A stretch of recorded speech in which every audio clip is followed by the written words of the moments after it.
হাতে যদি একটু সময় থাকে তাহলে একদিন চলে আসুন না খড়িয়োপ রামকৃষ্ণ প্রেমবিহারী আশ্রমে। এ যেন আমতার বুকে ক্ষুদ্র একটি বৃন্দাবন। এখানে আপনারা আসলে অনায়াসেই শান্তিতে কাটিয়ে নিতে পারবেন বেশ কিছুটা সময়। এই আশ্রমে আপনারা পেয়ে যাবেন এক বিশাল আকৃতির পুকুর এবং এর পাশে পেয়ে যাবেন সবুজ ঘাসে মোড়া একটি বড় মাঠ। এই আশ্রমটি বিকেল 4টে নাগাদ খোলা হয় ও মন্দিরের মূল প্রবেশদ্বারের গেট খোলা হয় বিকেল 5টা নাগাদ ও এরপরে সন্ধ্যা আরতির পর 7:30 নাগাদ রামকৃষ্ণ প্রেমবিহারের গেট বন্ধ হয়ে যায় ও 8টার পর সমস্ত দরজা কিন্তু বন্ধ করে দেওয়া হয় এই আশ্রমের। আপনারা যদি ট্রেনে কিংবা বাসে করে আসেন সোজা চলে আসুন আমতা স্টেশন বা আমতা বাস স্ট্যান্ড। ওখান থেকে মাত্র 10 মিনিটের টোটো করে চলে আসুন খড়িয়োপ প্রেমবিহারী আশ্রমে। মন্দিরের একপাশে পেয়ে যাবেন রামকৃষ্ণ প্রেমবিহারের নিজস্ব হাতে তৈরি নানান রকমের আচার, পাঁপড় ও বিভিন্ন ধরনের ধূপকাঠি। আপনারা চাইলে এখান থেকে কিনে নিয়ে আসতে পারেন নিজেদের বাড়ির জন্য।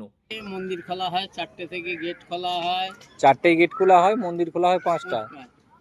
আর 7:30 হচ্ছে এখানে মন্দির বন্ধ হয়ে যায় 7:30, 8টায় গেট বন্ধ হয়। 7:30টায় মন্দির বন্ধ হয়ে যায় আর 8টায় মেন গেট সম্পূর্ণভাবে বন্ধ হয়ে যায়। হ্যাঁ, আর সকালের দিকে কিছু খোলা থাকে? সকালের দিকে স্কুল, সকালের দিকে স্কুল হয়, স্কুল টাইমে অন্য কাউকে অ্যালাউ নেই। ওই অনুষ্ঠান কদিন তখন খোলা থাকবে, স্কুলের ছুটি থাকবে। স্কুলে ছুটি থাকলে তখন সকালের দিকটা খোলা সকাল থাকে। সকাল সন্ধ্যা এখন 8টা 10টা পর্যন্ত।